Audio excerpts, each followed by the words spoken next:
All right. Good evening.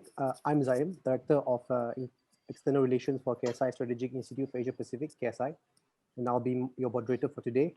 Thank you to our speakers for making time this evening or morning, especially Dr. Heng and Elina for 13 hours behind us in Malaysia, based in Washington, D.C. Um, Before we start, I'd like to invite Cheng-Chwee Microyo, President of KSI, to give some welcoming remarks to kick off the evening. Cheng-Chwee? Very good evening to all our participants and our viewers. Good morning to Khoon and Elina and our friends in the US. It's great to have all of you here with us for tonight's webinar. And I think it is very timely to hold this webinar within the week of the new administration taking office. Many of us in Malaysia has been following very closely the US elections and the outcome of the elections.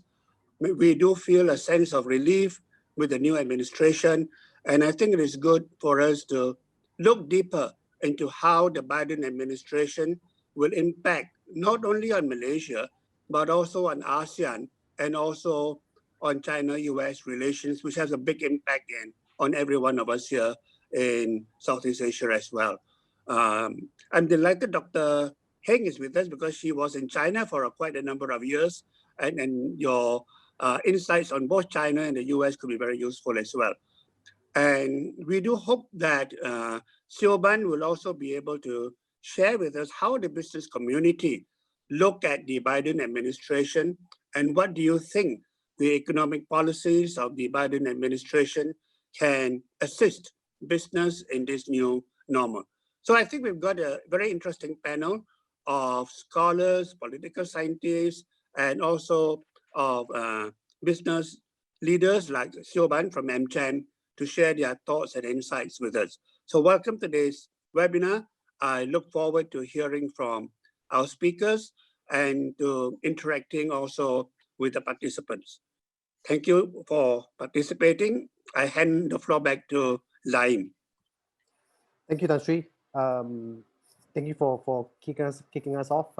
Someone just asked in Facebook like whether this is Malaysian time or DC time. I like to assure that this is Malaysian time. I like to keep this session interactive, so I'll probably just ping messages that I read on Facebook Live. Right now we have about 50 people, so that will climb up in the next few minutes as more people trickle in to watch. So let's go down with the main agenda today. What does President Biden mean for Malaysia? Last week on 20th January 2021, Joseph Robinette Biden Jr., aka Joe Biden, if you don't know him, that was his real name, was sworn in as the 46th POTUS, President of the United States of America, promising a major shift in US foreign policy. This inaugural KSI Insights will discuss implications on Malaysia, particularly in areas of trade, security, politics, and what it means for ASEAN, especially in light of the US-China strategic competition.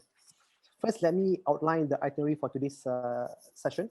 In the first half, each speaker would have about up to 7 minutes. So it can be brief, it can be long, but up to 7 minutes per speaker to share their remarks. And the second half, we will have our question and answer, Q&A, and I will ask questions selected from a pool of questions submitted beforehand and those from Facebook Live. I'll prioritize those that submitted before, and then I'll go to Facebook Live thereafter. So we'll be focusing on 4 key areas as mentioned: trade, security, politics, and ASEAN. If the speakers don't mind, I've been recommended to start with the most senior and the most experienced of all. This was a suggestion by Dr. Kuik. If the speakers don't mind, can I just start with Dr. Heng? Heng Khoon, Assistant Professor in the School of International Service from American University, based in Washington, D.C. Dr. Heng teaches courses on international relations and international political economy in Southeast Asia and East Asia. She's also the director of ASEAN Study Center. And Dr. Heng, I've asked Dr. Heng to touch on ASEAN and trade, but she would like to sort of take a broad view. So let me just quickly go through these questions, and I'll pass it to Dr. Heng to kick us off this evening. So on ASEAN, in the context of a deepening US-China competition, would it ever reach a tipping point for Malaysia to pick a side, as you know, Prime Minister Prime Minister Singapore last year warned that ASEAN might have to take a stand if the US-China strategic competition becomes more intense. The second one is, to what extent would President Biden and his administration continue President Obama's emphasis on strengthening US relations with ASEAN, for example, the TPP, the Security Cooperation, the US-China ASEAN Summit, and would we see Obama pivot 2.0, i.e. multilateral and cooperative, or Trump-light, bilateral and competitive, or somewhere in between? So that's on the ASEAN front. On the trade front, just a quick question on to what extent would the Biden presidency promote free trade multilaterally and bilaterally with Malaysia, given its domestic political constraints? So I'll just broad questions for Dr. Heng and the other speakers to pick on, but we'll kick off Dr. Heng first, and then we'll go to the other speakers. So Dr. Heng, the floor is yours. Thank you, Zaim, and thank you, Tan-Sri, for inviting me to take part in this panel. And first of all, greetings from Washington, D.C. There has been a collective sigh of optimism and relief that that the new administration is now safely in place, and we will, and also a huge sigh of relief that this is the end of the America First and the unilateral foreign policy. So, as Zaim says, what are we going to see? Will we see Obama 2.0? Are we going to see a Trump-light? And I think the clearest indicator is the appointment of Kurt Campbell, who was the architect together with Hillary Clinton of the Asia Pivot, rebalance policy, and he's now the coordinator of Indo-Pacific policy in Biden's National Security Council. But we will not see Obama 2.0, which basically in the security, economic and political area, was very much fashioned by Kurt Campbell, because the regional security economic landscape has changed. America cannot return to what it was doing, 8 years ago. But we know there'll be a return to a multilateral engagement, a return to a focus on ASEAN, a return to strengthening of friends, partners, and allies in the region. And what were the lessons learned, from the mistakes made by Trump to re-engage ASEAN and the region, both multilaterally and bilaterally? Lessons learned that you've got to pay a lot more attention to ASEAN. Senior officials were showing up a lot more. There won't be the neglect. There will be greater predictability. America will work hard to regain the trust and to be seen again as a reliable partner. And one of the first order of the day would be to appoint an ambassador to ASEAN, an American ambassador to ASEAN that has been vacant under the Trump administration.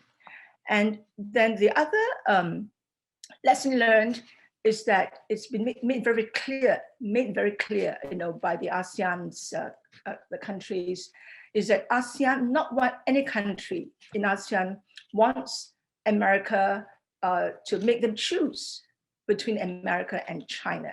So they will. So there will be a Trump-light aspect to Biden's policy, especially in the trade relationship with China. They're not going back to complete engagement. They can't do it because, as you see in Kurt Campbell's latest writings, it hadn't worked. So they'll go back. There'll be a stronger, kind of restraining. They don't like to use the word containment. They use a policy of restraint to restrain China. This is the objective of the administration now. So so in terms of the changed security regional political environment, we know that today, compared to 5-6 years ago, China is economically much stronger, especially with its faster economic growth during this pandemic. And a British think tank has predicted that China will overtake the US to be the world's #1 economy by 2028. So China's economic leverage, in the region is much stronger today. And security-wise, it is also a stronger military power with a larger military footprint in the South China Sea. And the militarization of the 7 artificial islands is practically still, so in other words, they cannot dislodge. You cannot dislodge China's military presence. So what the US will do in the security realm is to do more FONOPs, freedom of navigation operations, and to prevent any escalation of accidental, unexpected accidents from turning into a full-blown conflict. So it's to prevent conflict and to get as many people, countries, to work with the US, especially the Cayman states, and this with Malaysia. Malaysia will benefit from that stronger security relationship, and especially with regards to South China Sea.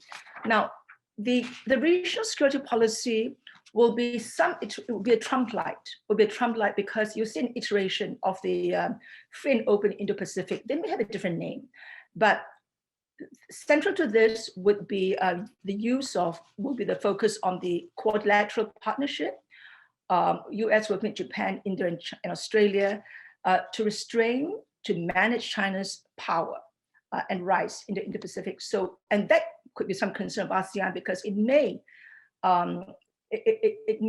marginalize ASEAN centrality, but given Kurt Campbell in the driver's seat, I think ASEAN centrality will be very much very much an objective of the US. Now, the other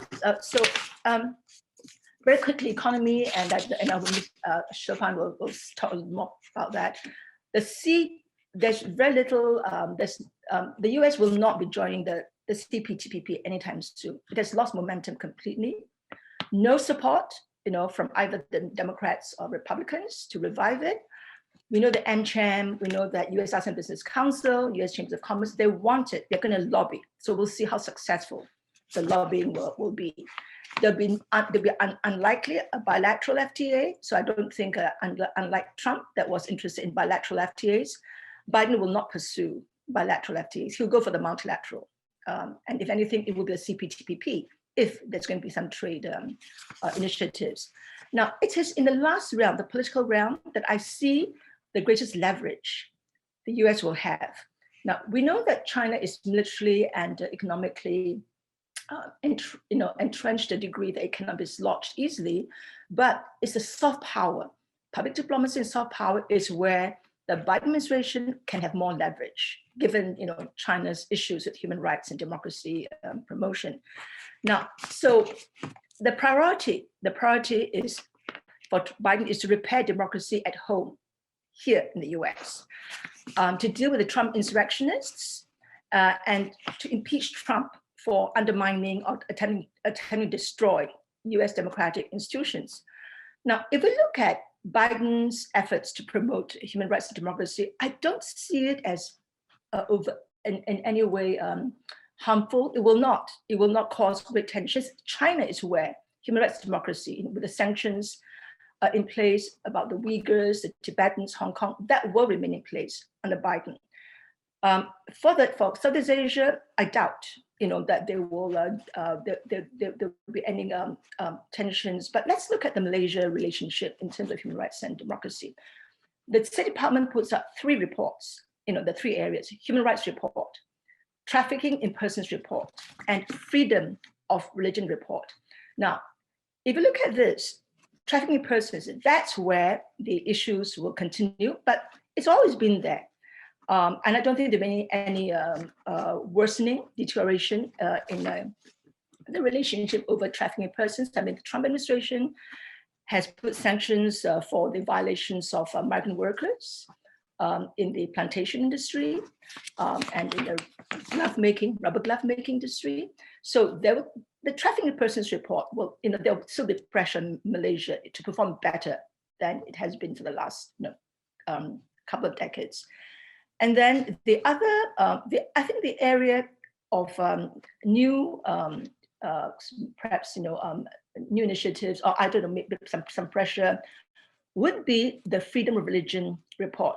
the proposed amendment to the Sharia Courts Act, Act 355, which seeks to impose heavy penalties on consensual same-sex relations and gender non-conformity, that will raise issues. Especially Human Rights Watch has been really, putting a lot of attention on religious freedom and the LGBTQ issues.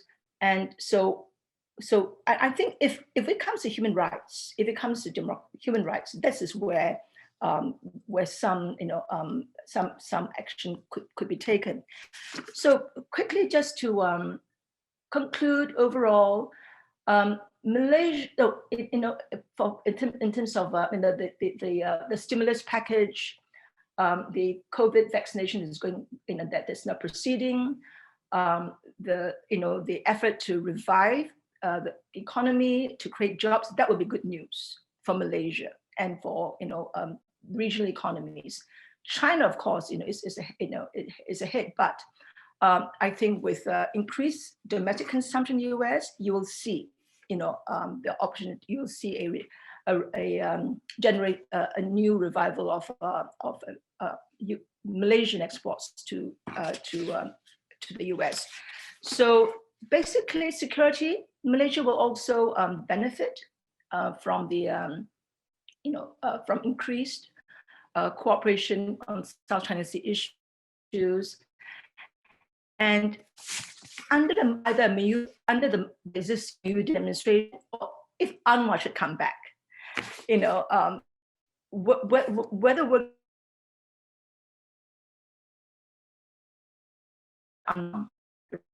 much better than it would have been under Mahathir administration, So it's so the US is happy to work with either Muhyiddin or with UNWA, so we can also expect, just to wrap up, the US to be more mindful, more respectful, to lead from behind. Kurt Campbell's famous, phrase: "We want to lead from behind," and to try to regain the trust as a reliable partner for Malaysia and other ASEAN countries. Let's see. Thank you, Dr. Heng. That was very insightful. From you sort of answered the question in the sense that this is not going to be an Obama pivot 2.0. Interesting insights on CPTPP in the sense where there's no bipartisan support. On soft power, I keep thinking of Joseph Nye, but you're right, America does have that edge over China. Interesting point on revival of Malaysian exports to the US. And you threw us off with the UNWA wildcard. I did not see that coming, but it was very interesting because there's always a scenario in Malaysia where there might be a new prime minister, when you least expect it. So very interesting points, and I think that really is a broad overview for us to deep dive in the different focus areas. The next speaker is Dr. Kuik Cheng-Chwee, an associate professor and head of the Center for Asian Studies at the National University of Malaysia, UKM. This is part of the UKM's Institute of Malaysian and International Studies, ICMAS. He is also a non-resident fellow at Johns Hopkins Foreign Policy Institute, FBI, and co-founder of the East Asian International Relations Caucus. Some questions for a few questions to be posed to Dr. Kuik. Security and politics. So in security, would a Biden presidency likely maintain the Trump administration's confrontational or a shift to a more reconciliatory security policy on China, especially vis-a-vis South China Sea?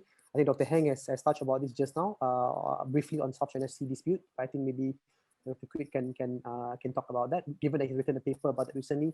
On the politics front, in reinforcing the US-led liberal international order, would the Biden presidency refocus on championing democracy and human rights, and what are its likely impact on Malaysia? Dr. Heng also touched on earlier, but maybe Dr. Kuik can sort of touch on that also. So I'll pass the floor to Dr. Kuik for his remarks. All right. Thanks very much, Zaim, and also for Tan Sri for the kind arrangement and also invitation. It's great to be the thorn among the roses in the panelists. So I think those are all very good questions. And I thought, given the time that we have, let me just organize my observations and perhaps the answers to those questions in one main argument, and to be supported by 3 quick points. So my overall argument is that, and as an academic based in Kuala Lumpur, I would offer a main argument in the sense that, yes, the beginning of Biden administration, it's certainly a good news to Malaysia and to the region elsewhere for a number of good reasons, for excitement, for optimism. However, I think we need to manage our expectation for a number of gaps and also the competing prioritization at different levels. And so this argument, let me unpack them into 3 points and also 3 parts. It's about 3 E's. Number 1, about excitement, the reasons for optimism from Malaysia's perspective, why Biden administration is a good news. And that will lead me to the second E, which is the enduring gaps and also the competing prioritization and so demands at different levels. And finally, why those gaps at different levels should lead us to manage our expectations either in Malaysia or from the region as to what are the things that we should expect, what not to be expect, and why we should still need to be nervous in one way or another. So first thing first, the first E, excitement. I think generally Malaysia, you can say that from what happened right after the election and also the more recently the inauguration, Malaysians in general are quite excited. For example, Prime Minister Mohzani was among the first leader to congratulate Biden. And then more recently during the inauguration, you could see from the social media, from also the general discussion, Malaysians in general are excited for a number of reasons. Some because of Biden, some actually because of Kamala Harris, right? And we all, I think, generally remember that she was wearing purple dress. And no coincidence, I'm wearing a purple in solidarity of Americans, friends as well.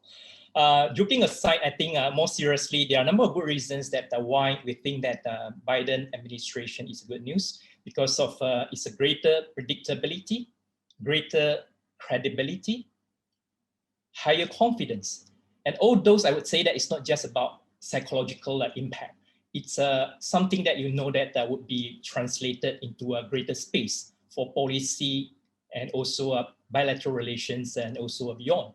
And for example, you could see that I think Malaysia-US relations have been long-standing, robust, and also very institutionalized, right? So we know that areas, for example, in economics, in security, that I know Elina and also Ms. Das would elaborate, are very robust.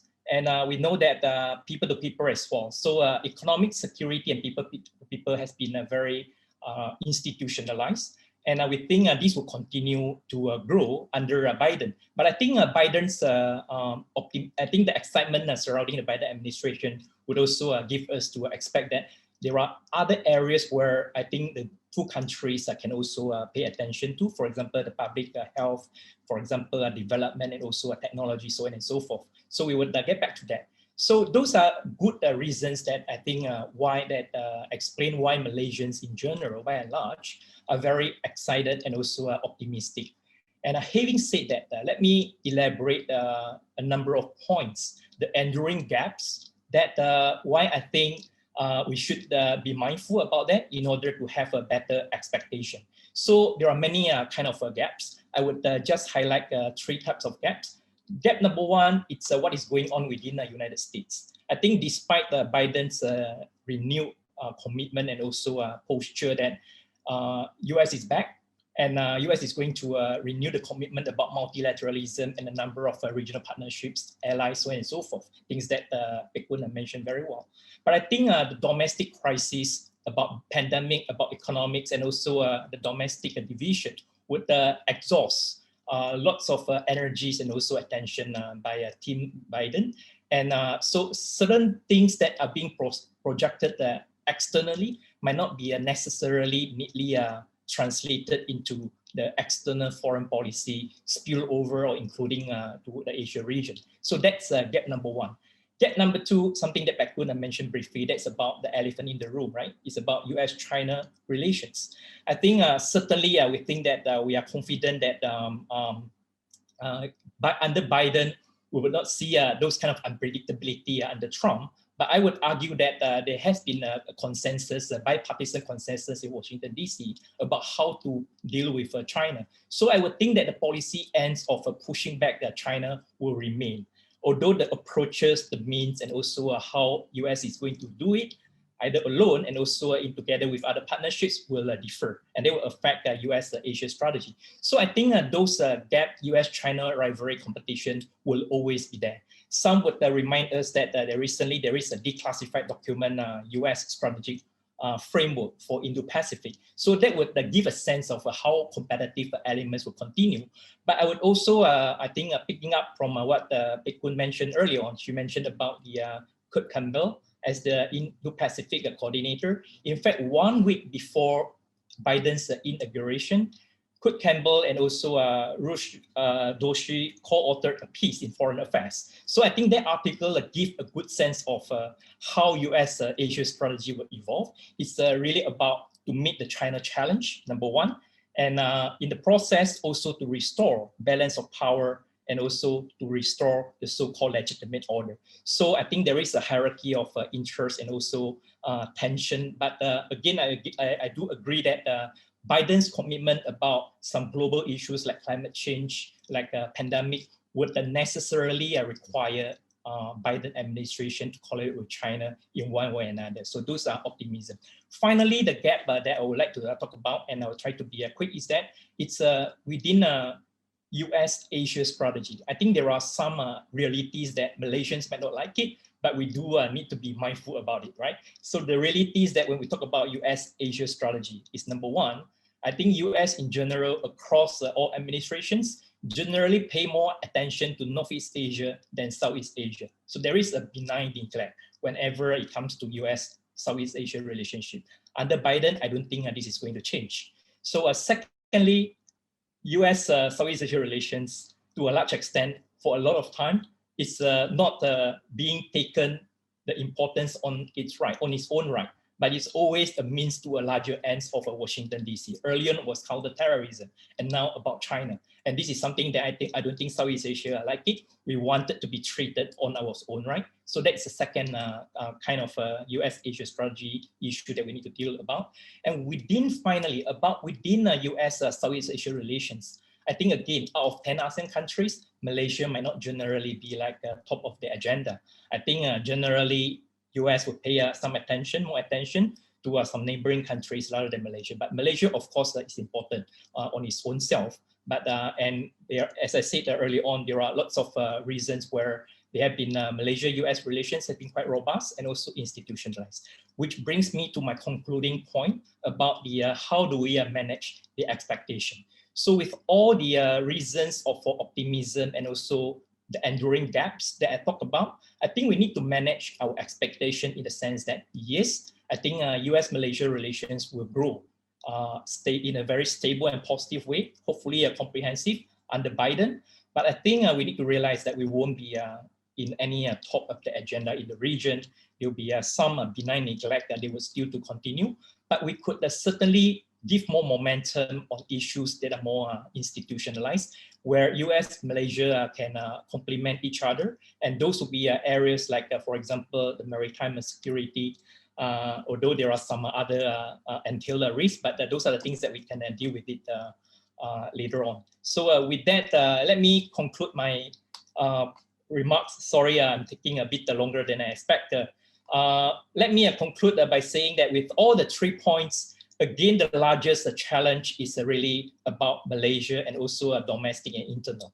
Because of with what is going on domestically, I'm not quite sure whether our current political leadership is in the position of doing the proper diagnosis, position ourselves and strategize in order to maximize the opportunities that are given and also hopefully to reduce the risk that we are seeing arising along the horizon. With that cautious note, let me end my presentation. Thank you. Thank you, Dr. Kuik. If I could just quickly pick on some of your key points, which I think was very interesting. The first point that I thought was interesting is the three E's, obviously the excitement, enduring gaps, and expectations. On the first point is Malaysia-US relations are long-standing, robust, and institutionalized on economic security, peer-to-peer diplomacy, and likely to continue under Biden administration. Second point, US-China rivalry will always be there. I'm reminded of an article that I read in an academic piece that says that there are major drivers such as economic, political, and technological drivers that are beyond the control of Xi Jinping and also Biden. So there's only so much individuals can do because the relationship, there are structural drivers that are leading this relationship to somewhere else. It's more of a realist viewpoint, but I think it has some credibility. Your other key point was interesting. This is a question that a lot of young people ask me, is that when I was doing this, when we're doing this event, they were like, why are you talking about this event? Why does it matter? Why does this matter to us, right? Which is sort of, Malaysia is not on top of the agenda, right? And when it comes to in the eyes of the US, and I think probably this is a good question to sort of explore later on, is that, maybe we can answer to our younger audience that are wondering, why are we even talking about the impact of Biden administration on Malaysia, for example? But it's a very interesting point nonetheless. And then your third point is that be that as it may, that may not be a top of the list, but relations between Malaysia and US will continue to grow. It's just that I think what is our capacity to maximize these opportunities and minimize risk? And I think sort of the question that one of the speakers would have in mind is, what does Malaysia actually want? Which I think is a very pertinent question to ask. Let me jump straight to the next speaker, who I personally know for some time, and I think she's amazing. Elina, Director of Political Security Affairs, and Deputy Director of in the Washington DC office at Asia Society Policy Institute, ASPI. Elina was Associate Professor at the Daniel K. Inouye Asia Pacific Center for Security Studies. Apologize if I didn't get that right. Prior to that, she was Director for Foreign Policy and Security Studies at the Institute of Strategic and International Studies, ISIS, Malaysia. ISIS, the good guys, not the bad guys. Similar to Dr. Kuik, we're asking Elina for her remarks on security and political issues, perhaps in addition to the questions being posed to Dr. Kuik on security. Malaysia and US already cooperating on issues like counterterrorism, human trafficking, immigration. To what extent would the bilateral security relations change or not under Biden's presidency and politics? And I think this is sort of a question that I've already asked, but asked differently, I guess, is would the Biden presidency initiate Obama Pivot 2.0 by promoting human rights in the region? You don't really have to answer that. This is a question I think, and I've just listed down for you to explore. But Elina, take it away.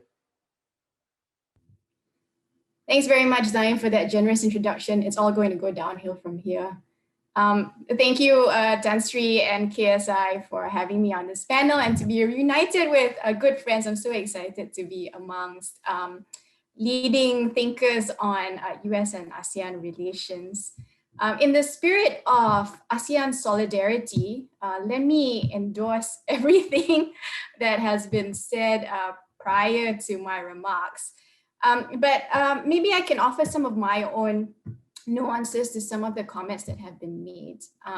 Cheng-Chwee had 3 E's. Initially, I was going to put forward 3 P's, policy, personnel, and possibilities.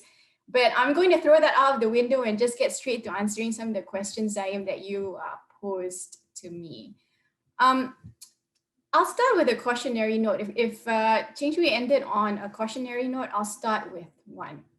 And that is to reiterate what he's already said, that Malaysia will be preoccupied with domestic issues for at least the rest of this year. And the same thing, I think, can also be said of the US government. The world is still facing a raging pandemic crisis coupled with an economic downturn. And both the US and Malaysia will be focused to a large extent internally on alleviating these 2 twin crises for at least the first half of this year, if not the rest of this year. So in terms of managing expectations, I think we have to temper the possibilities that could come out of the US-Malaysia bilateral relationship, because the US will have to balance not only its domestic crises, but also showing credibly that America is indeed back at the global level. And I think wisely, the Biden administration has prioritized issues of mutual and global concern, which are the pandemic as well as climate change. And I think these two areas hold the most promise for any bilateral cooperation between our two countries. Now, that said, of course, there will be enduring challenges closer to home that will invite a US response.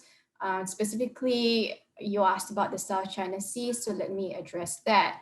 We have not yet had, to my knowledge, I could be wrong, any clear articulation of US policy towards Southeast Asia in this first week of the Biden administration. We have promises of greater engagement in the form of the the appointment of Kurt Campbell, as Khoon mentioned, but also in the promise of Tony Blinken and saying that the US will show up at ASEAN summits, it will be present, and that America will lead from a place of, quote, humility and confidence, right? This is what Blinken said at his nomination hearing. And hopefully that will indeed be the case. But I am also under no illusions that when the US shows up at ASEAN summits or to Malaysia, or whenever that happens, China will be first and foremost in its mind, simply because, as Cheng-Chwee also mentioned, Malaysia figures very low on the US's priority list.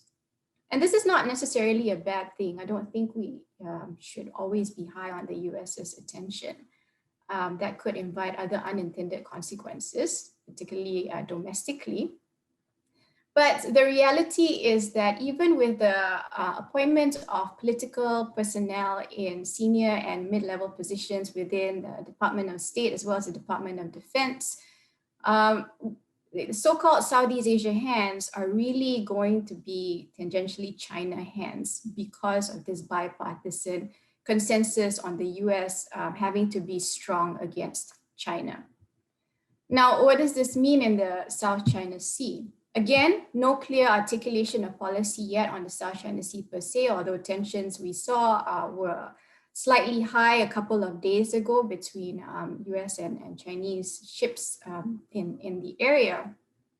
But I don't expect there to be much of a change in direction of the US's approach to the South China Sea, nor in its substance. The US will want to continue to demonstrate not only strength and resolve, but also commitment to the region by showing up in the South China Sea. Under Trump, the number of FONOPs in the South China Sea Freedom of Navigation operations steadily increased. I think at one point there was a high of like 7 operations in 2019. But again, with a flagging economy and the US still having to deal with the pandemic at home, the balance between these domestic focuses and showing the appearance of upholding a rules-based order in the South China Sea will be quite a challenge for the US to balance. I think what we can probably expect is a continuation of these FONOPs, or a show of presence, however you might want to term them. The only question is whether there will be an uptick or downtick in the frequency of these operations, and the action-reaction dynamic between the US and China when these operations take place. Of course, the other major variable is China itself and what China does in and around South China Sea. Not to forget the actions of the other South China Sea claimants that may change the dynamics and what happens in the South China Sea. So I think we can't hinge everything on the US. There will be other variables at play as well. I think what we'll see is, as Cheng-Chwee mentioned, the US trying to cultivate a more multilateralist effort in pushing back against China's excesses in the South China Sea by way of reaching out to the South China Sea claimants, including Malaysia and ASEAN as a whole. I think what we've seen in Washington is a trend to cultivate closer relations with Vietnam as well as Indonesia. I'm not sure, particularly with regards to the South China Sea dispute. Again, depending on how the Malaysian government administers its own policy approach in the South China Sea over the next few months, and I don't expect that there will be any dramatic changes. the US may or may not want to attempt to strengthen these bonds with Malaysia, vis-a-vis the South China Sea specifically. On CT, the security and defense relationship between the US and Malaysia has always been, to use an analogy, quietly humming under the hood, regardless of the political relationship. And I believe these ties will continue. Remember also that this aspect of the relationship, the security aspect, is not just dependent wholly on government. So even as we speak right now, there is an international symposium on countering and preventing violent extremism that's going on between the University of Maryland and I believe a local organization in Malaysia. So that is going to continue.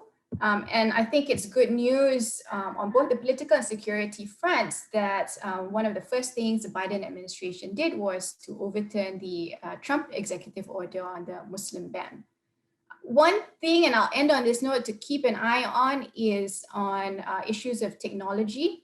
There is a huge debate on how the US-China strategic competition will play out in the technological front, And I think that countries like Malaysia, as well as other countries in Southeast Asia, may find itself caught up in this competition, particularly as the US debates whether or not espionage and hacking a la SolarWinds attack is an act of war or not. So that's something for us to keep an eye out on as we hinge our future on a fourth industrial revolution.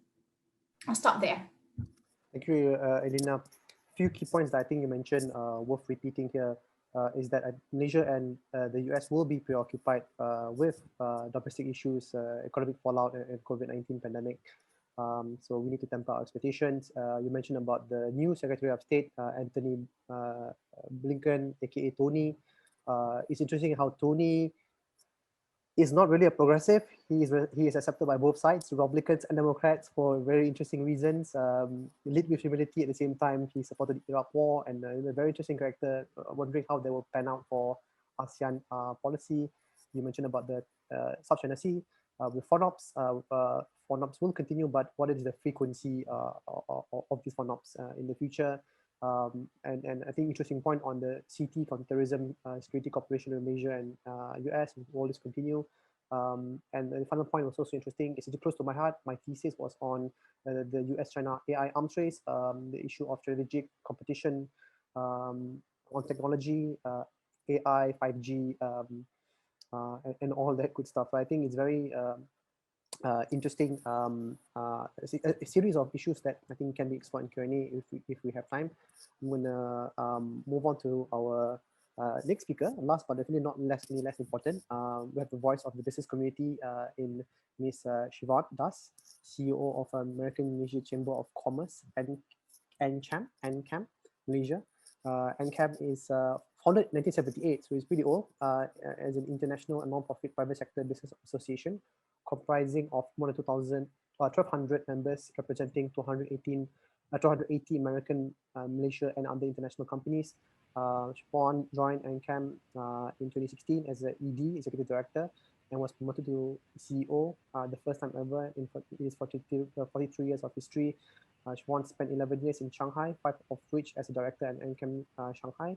Prior to that, she has over 20 years of experience in film, television, and communications fields, working across Asia Pacific region, the UK and the US. So with Siobhan, I think the question I think is very open-ended. I think I'd love to hear your thoughts on what the previous two speakers have mentioned, maybe with a particular focus on economy. And I think the question I think is also mentioned in the questions from the audience is that with the little that we know of the Biden presidency, would Malaysia stand to gain, lose, or maintain, as in status quo economically under the Biden presidency? Does it have? I mean, we may talk about it. We can talk about your thoughts on the previous three speakers when it comes to trade. So I'll hand it over to you, and then we'll jump to Q&A. So the floor is yours, Siobhan. Thank you very much, Zaim.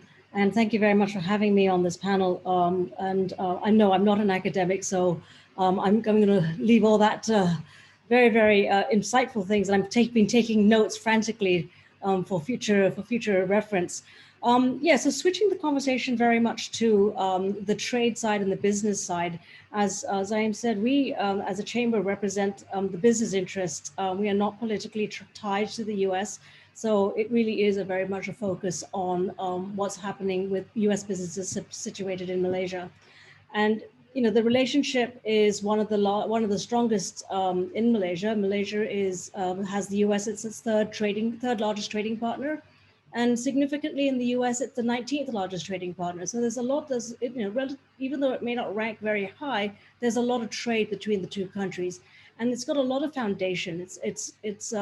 US businesses have been in Malaysia for, you know, some of them over 100 years. Certainly the electronics industry has been established for almost 50 years here, I think like 45, if that's most of them. And so there's some very, very solid foundations on which US businesses exist in Malaysia. And they play a significant part in the global, and Malaysia plays a significant part in the global supply chains of many different industries. And I think with the recent COVID situation, Malaysia realized exactly how much they had here, which I don't think they really had a grasp on. And it's something that I think that we need to take stock of as we think about the trading relationship and how important it needs to be and what we need to nurture in this relationship.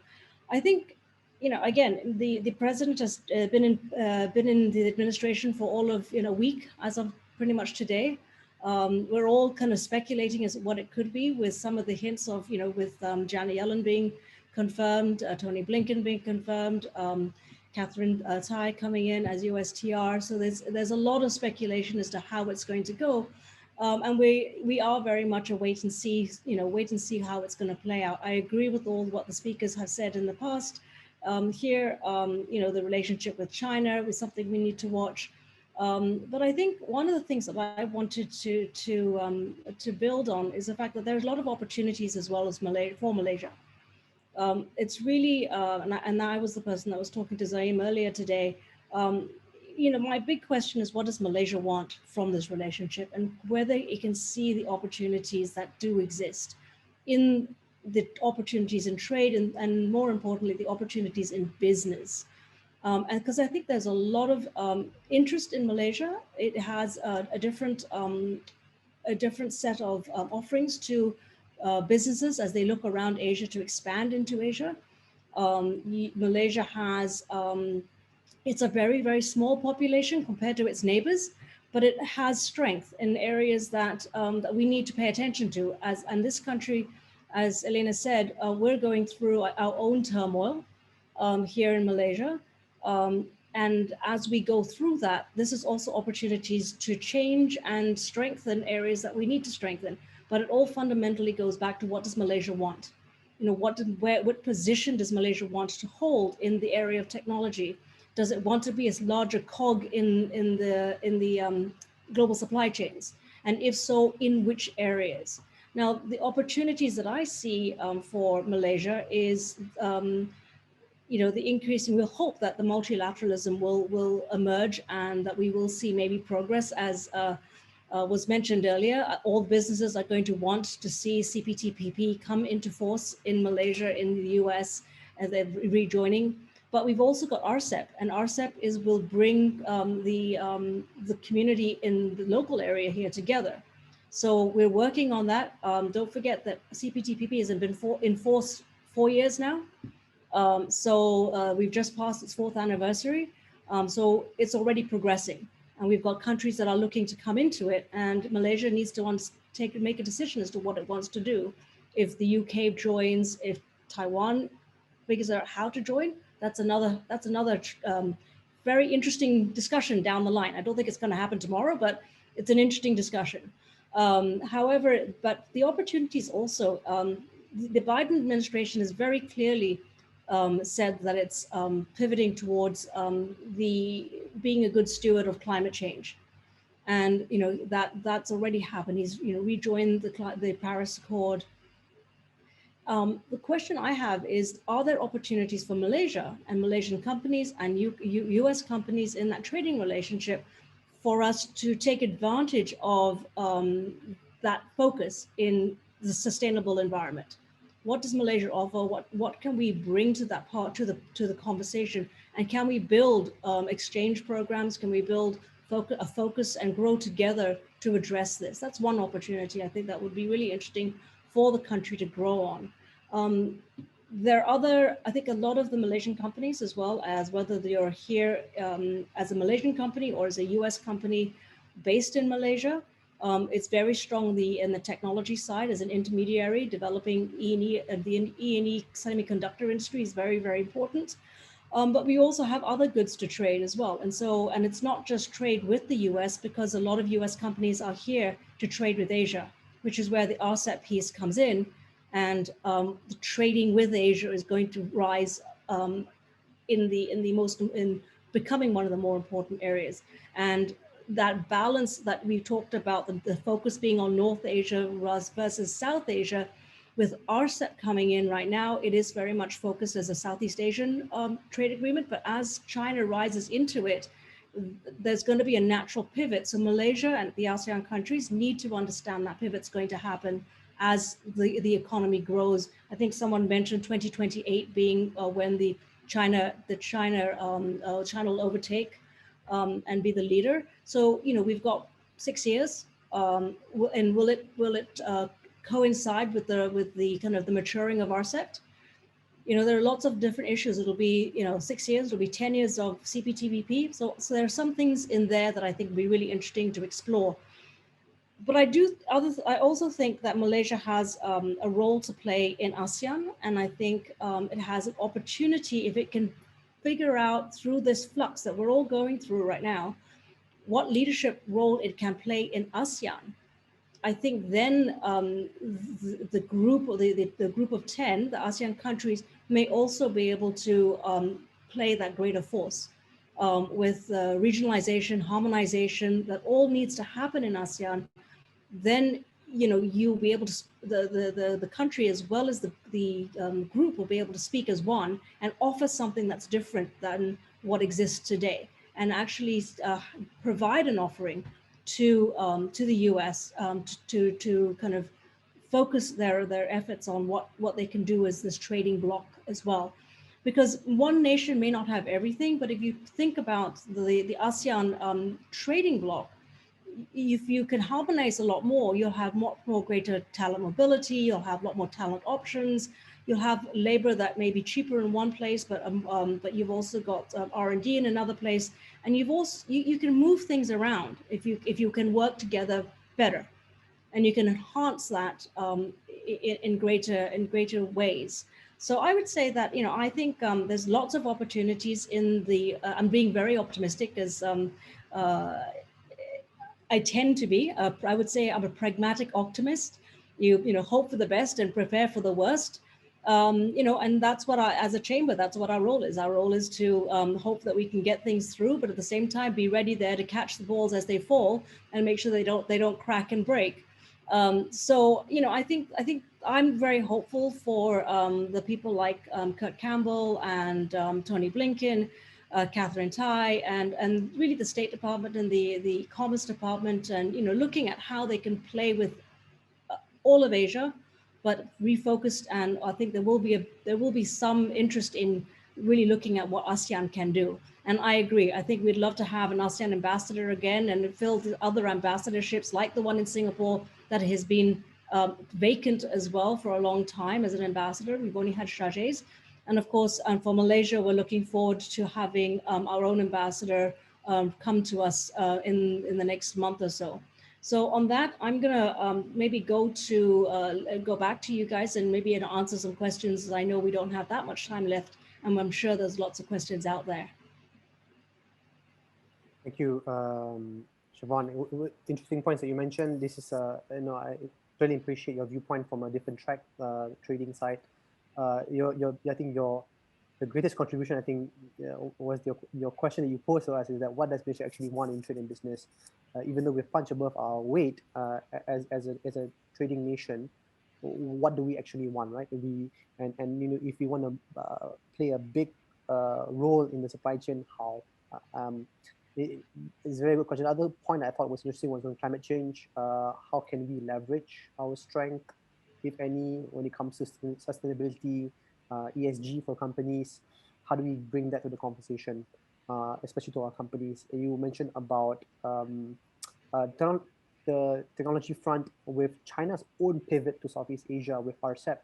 Even though, I mean, RCEP was actually originated from ASEAN, but China supported it, and its own pivot to the region, I think, would sort of has caught America's attention to rebalance in some ways. Even they may not even have CP, TPP anymore, but I think it attracts their attention to do something, and that might have implications on our companies. The other questions that I think you raised was very good, is that what leadership role can Malaysia play in ASEAN? We may be small as a country, but as a regional bloc, we have a lot of potential. And I think that the last point that you mentioned was that I think under a Biden administration, we can finally see a newly appointed US ambassador to ASEAN. And let's not forget Singapore. Singapore has not had a US ambassador for the past 4 years. So I think, interesting time to be in as we see the developments in the coming months under the Biden administration. I'm gonna jump to Q&A, and I'm gonna share these questions in a bundle to save time, because I think a lot of the questions being asked are very similar in nature. And I think the panelists can choose any one of these questions. Maybe to save time, I think I'll ask the bundle of questions, and maybe the panel can have a go at it, and then we'll go for another round if we have enough time. So the first question I got was from Cheng-Chwee Abdul Wahid Omar, chairman of the board of directors UKM, who asked this question: would President Biden place the same importance to Malaysia as President Obama did from a geopolitical perspective? The second one is from Professor Renato Lima de Oliveira, assistant professor of ASB, Asia School of Business, not Amanah Saham Bumiputera. It's not right. This question is similar to Norman Goh, journalist. Is it too late, or can the US recover its influence in Southeast Asia, given the gravity pull of China in the region? Very good question, and I think very similar also to the first question. Say differently. Third question, Professor Dr. K.S. Nathan, Principal Fellow of KITA and UKM, which I think some of you may be familiar with. What are the priorities for Malaysia in the US-Malaysia relations under Biden presidency? And I know there's a lot of questions, but I think it's very similar, so I'd love for the panel to have a go at this. The general question asked by I think at least a dozen of the participants on our form that was asked beforehand was, will Malaysia's economic, diplomatic, and security relations with the US improve under the Biden administration? So that was a general question asked by a lot of people in the group. So four questions. I'll just quickly repeat them. Would Biden place more same importance to Malaysia as President Obama did? Is it too late for America to recover its global leadership in Southeast Asia? The third question was, what are the priorities for Malaysia in the US-Malaysia relations under Biden presidency?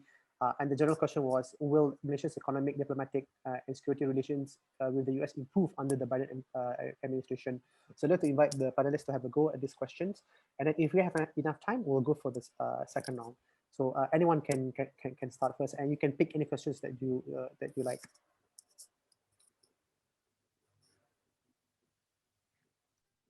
Okay, I'll take a stab at question number 3. Some of the priorities that might actually be, and just to follow on what I said, I sounded incredibly optimistic there in my opening remarks, but I also think that some of the priorities that are important to this relationship is getting Malaysia's house in order as well. I think one of the reasons that US companies come to Malaysia is because it has all the fundamentals in place, but it means that we also need to be better at them as well. We have the rule of law, we have decent institutions, good health in that sense. We've got a talent pool, but there's competition rising. So some of the priorities, I believe, and it's from a trade perspective, that Malaysia needs to be paying attention to is shoring up those and shoring up those institutions. And in the last few years, some of them have taken a hit, and I think we need to really look at our own shop, so to speak, in the country, and make sure that we're ready and prepared to take on the new, more open, more positive-looking global view that the Biden administration takes to brings to the globe, to the world right now, and as it injects that kind of calm stability of what we have known in the past, we need to be prepared to take that on. And that includes some of the areas that we struggle with and we are struggling with today, and which the Biden administration, I think, will be very focused on, and things like labor practices. And we talked about human rights there. How is that going to reflect in goods going back across observations? And while it may not necessarily be sanctioned, so to speak, against Malaysia, we need to be, just as the US is returning, in someone's words, to being a global player, Malaysia has the opportunity to step up and be an even larger global player. But we need to get our own regulatory environment into that global sphere as well. So there's a lot of work I think Malaysia needs to do. And so some of those priorities is looking at our regulatory environment, establishing that, and playing at the global level, looking at global standards, respecting IP, building on the IP regime that is very strong in Malaysia, and to make sure that it's even stronger. And because ultimately, as Malaysia grows and it develops its own IP, it wants to take advantage of that security. So with that, I would just say I hope that answers question number 3. The rest of them are much more political in nature, so I will leave it to the experts. Thank you, Siobhan, for that 2 key points on propping up the regulatory environment and also respecting global standards. Improving global standards with regards to IP. I'd like to jump on other panelists to chime in. Dr. Heng, yeah, go ahead. Yeah, can I? I'd like to attempt to answer question 2 and 4. So I do agree definitely with all the speakers, especially Kuik and Elina, that China is the real focus. Is a real focus of the Biden Indo-Pacific policy. But having said that, there's also a understanding and realization that ASEAN is important on its own merit, because as the US seeks to decouple from China, especially the trade in dimension, we're going to see a focus on strengthening and enlarging economic trade opportunities and ties with ASEAN. We know that ASEAN is the number 6 economy in the world. We know that it has half the population, almost half the population of China. And we know, we talk about, Siobhan is talking about the supply chain, very well established, and this, American companies in the region do a lot more business in ASEAN than they do in China. And the cumulative total foreign investments, US foreign investments in ASEAN is more than China, South Korea, and Japan combined. So this realization, or this going back, to the fundamentals of what ASEAN is. So economically, you're going to see, as the decoupling with China and the trade war with China becomes more tense, there will be a strengthening of economic cooperation. Although, unfortunately, the US can match China's official funding of the BRI.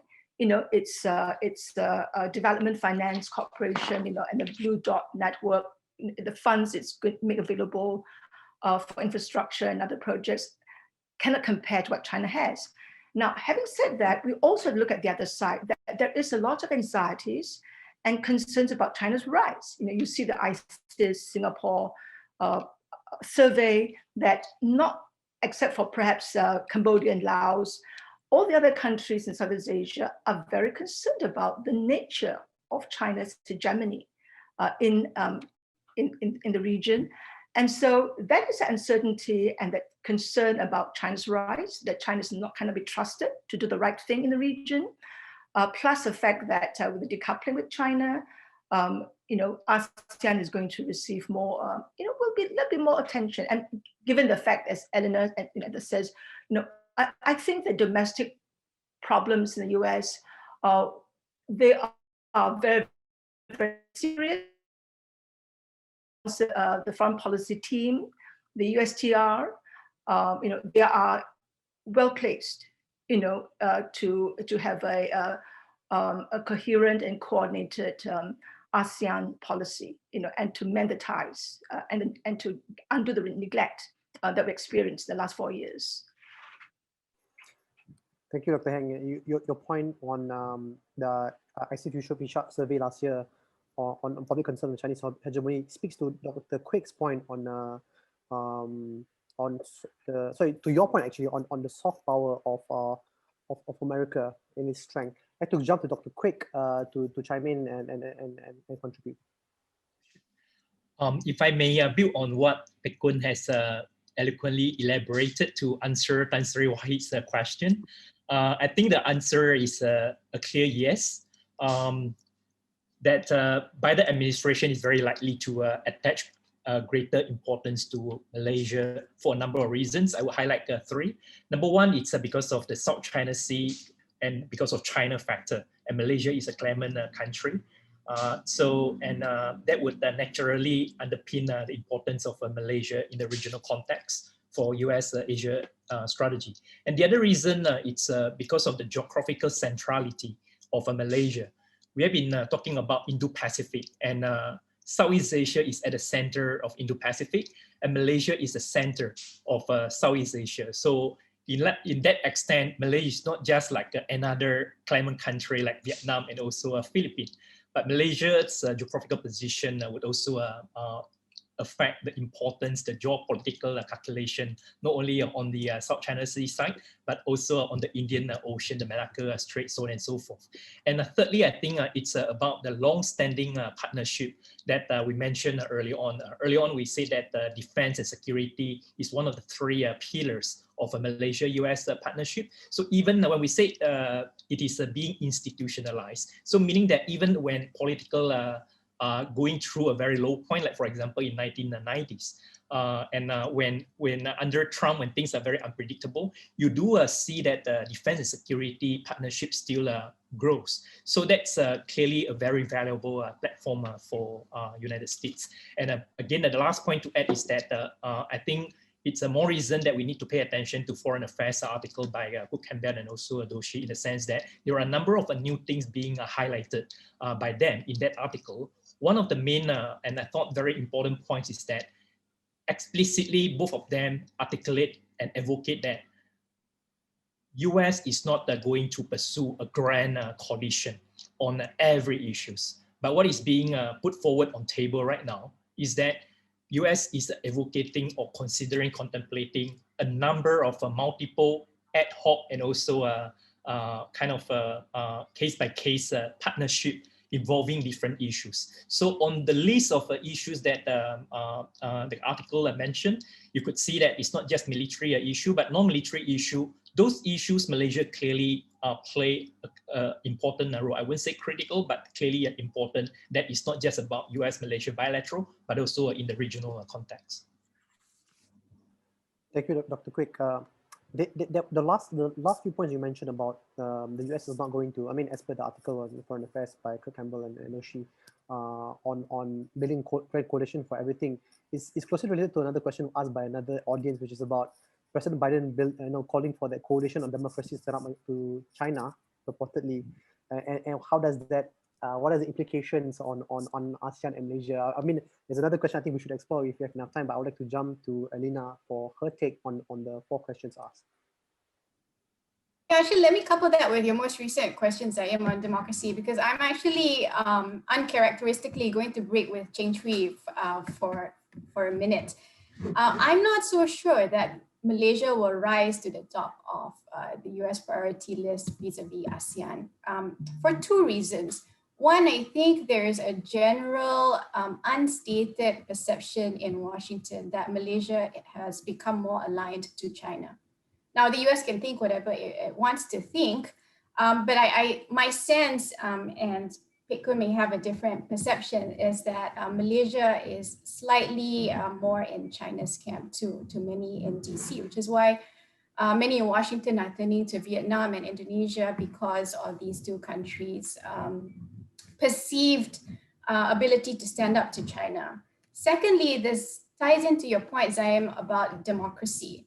I think there will be some concerns about Malaysia's democratic track, particularly given recent political developments in the country. Again, the US is entitled to think what it wants to think, but I think what has happened, especially with the declaration of emergency, notwithstanding Prime Minister Muhyiddin's assurance that business continues as usual, will raise some concerns in DC about, again, Malaysia's trajectory of democracy. I think, though, that my second point is this, whether it's in relation to the question of whether relations will improve under the Biden administration. Yes, because simply on the matter of form, what you now have is a preference on the US's side for face-to-face rather than in-your-face type of a relationship. So I think that by itself will improve the nature of ties between the US and Malaysia. My third and final point is actually a bit of a question. Maybe Siobhan can shed some light on this. I think one of the areas that Malaysia should prioritize under the Biden administration is digital economy. And we have some examples, such as the digital economy partnership which the US has with Singapore. And I think that might be a model for us to explore. But I wonder, though, with Biden's recent executive order on buying American, how reshoring will figure into Malaysia's strengths in attracting further US FDI, especially in these tough economic times. I'll leave it at that. Thank you, Elina. It's very important to dissent sometimes from the fact, despite the spirit of ASEAN solidarity. Interesting point, I think, on Malaysia aligning with China or being perceived as aligning with China.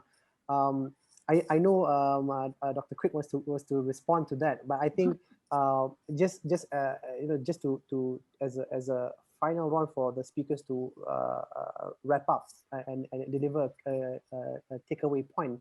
I know there was a question by Elina to Siobhan as well. I think we can touch those in our final round, where I think speakers can respond to questions being posed to them, at the same time give a takeaway message for our audience, and then we can wrap up the session, because I'm cognizant that it's already 9:45 in Malaysia, and we should probably wrap up soon. So I'll just maybe go to Dr. Kuik for a quick response, and then we'll take it from there. All right. Thanks very much. This time around, I will leave up to my name. I would make a quick point. So for Elina, I think we have only convergence and not divergence, but your intervention clearly invites me to clarify. So my responses early on was actually a direct response to what Tan Sri Wahid asked. And his question, if I remember correctly, was to compare US policy to Malaysia under Biden in relation relative to Trump, not comparing the importance of Malaysia vis-a-vis the other ASEAN countries. So I didn't contradict myself by, my earlier question, the last part of my response did not suggest that Malaysia is now like on top of US regional agenda, certainly not. I was just highlighting that the importance of Malaysia in all those issues that are being listed under the kind of multiple layers of partnership that the new administration is contemplating. So no divergence, but only convergence. Thank you. Dr. Kuik, just wondering if you want to give away a sort of a takeaway point from to leave with the audience before we go to the other panelists. Any takeaway points for the audience? Yeah. I think given the time, I think I would only reiterate the main argument that I mentioned earlier on. I think there are lots of good news, and we need to have our house, get our house in order, to get the priority right, to enable to articulate what we actually want, and be cautious about the gaps that we mentioned so that we can manage the expectation accordingly. Thank you. Thank you, Dr. Kuik. I think you will make a very fine advisor to the Minister of Foreign Affairs, hopefully one day. We'll jump into Siobhan. I think Elina posed a very good question earlier. Maybe you'll take that and then you can leave us with a takeaway message as well. Sure, thank you very much. And Elena, yes, I think the digital economy is going to be a really interesting space for Malaysia to take on the opportunity to play in. I mean, I think there's a lot that can be done here. The US companies are hovering around the region. They're in Malaysia. They're around the region, and but there's some big spaces that they need to look at. And data localization, the rules around data localization, the rules around how they address cybersecurity. And if you have entrepreneurs that are playing in this space. Look at Grab. Grab isn't a Malaysian idea. It's now sitting in Singapore. Question is, why? Why can we not? People talk about new investments into Malaysia. What is it that we have to make the local environment look like for it to be fertile enough for that type of economy to grow? So, and it goes back to that IP question, the ability for talent to move, the mobility question of good talent to come in, to come out, share the knowledge, and that's the environment we want, a much more open in space. And that, I think, will if Malaysia can do that, it has diversity, it has the richness in its people that it can then elevate and use that strength. So I think, again, I'll sound very much more optimistic, but it does have things to work on, and that is that the places of cybersecurity, rules and regulations around the digital economy. Even the current issue that I know that some people are caring about on cabotage, and being able to be a player in the larger space, and even freedom of expression, because a lot of these platforms are platforms. A lot of the economy are platforms, and you've got to be able to have the freedom to operate, all within reason. It shouldn't necessarily be wide open, but there needs to be a rationale around it. So I think Malaysia can play a really big role, and I think it has already started to. It's how much more does it want to be, and I go back to what does Malaysia want, and from the relationship, and how can it build towards that and be a larger player. And just to touch on the China piece, I think Malaysia has the ability, in order to balance the relationship between the two. It just has to find its own path, but it's sitting in that pivotal space in the center of ASEAN, and so I think it can. And so, thank you very much for having me over. Thank you, Siobhan. Interesting point on the last one you made about the need to balance between the both superpowers. Even though that's a controversial term to use. I was reminded of my engagement with the U.S. Australian ambassador to Malaysia that said that Malaysia does not need to choose US. It doesn't need to choose China. It needs to choose itself. And I think that's a very interesting point in terms of strategic autonomy and maybe even a form of hedging. I know Dr. Kuik is smiling. It's balancing hedging or strategic autonomy. These are very interesting words to use. Jumping to maybe Elina, and then maybe we can end with Dr. Heng. Yeah, thank you. Cheng-Chwee, I think the question from Tan Sri Wahid was actually a comparison between the Biden and Obama administration. But I'm glad we have convergence. My only takeaway is that just as the US will have to earn its trust and respect in the region by bringing its own generous slice of humble pie, and this is something the US has acknowledged itself, to the table, Malaysia will have to assert its own agency and leadership on certain issues, including what international law and the so-called rules-based order means to Malaysia, and not just simply rely and cede the narrative to the larger powers, whether it's in the existing physical domains like maritime, or in an emerging domain like cyber, where we should be playing more of an active role in the digital economy and cybersecurity. Thank you. Thank you. There is actually, I think, a point that I think the policymakers in Malaysia needs to also explore. I think, I don't find a discourse on policy on sort of this digital cybersecurity, digital economy is very domestic when it comes to the policy makers without any much reference or looking at case studies from other countries. And I think that's something I think is a pertinent point that you raised. And I find that I think the policymakers are probably stuck in IR 2.0, not industrial revolution, but international relations 2.0. And I think the world has sort of moved to international relations 4.0, IR 4.0. So I think it is an interesting point that you've definitely raised there. I'd like to end with Dr. Heng for your takeaway message. Thank you so much. And so I'm learning from all the the insights from the other panelists. And so for me, the bottom line is that in the new Biden administration, the China is really the central focus of its foreign policy. But in order to to manage China's rise, it has got to work very, very carefully and more successfully with ASEAN to have the balance of power, to have the partners and friends in need, so that China can be managed, and also to restore its legitimacy, its credibility in the region. So you're going to see a lot more activities going on, high level visits. You're going to be listening. There'll be ASEAN be mentioned more frequently. I think Trump did not.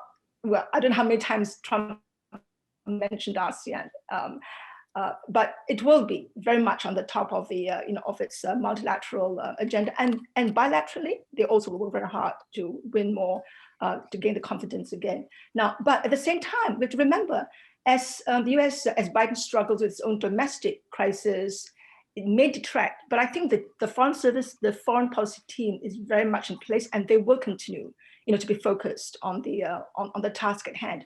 But look at Malaysia. US got to figure out, in the State Department, the Malaysia desk, who are they going to work with in a year's time? Is it going to be Mahyudin? Is it going to be Anwar? Is it going to be Hadi Awang? Or is it going to be Najib? So this is we have our own our own imponderables and the and uncertainties of what's happening in Malaysia, and for the US, let's figure out how do we engage these different leaders if we want to have a successful Malaysia policy.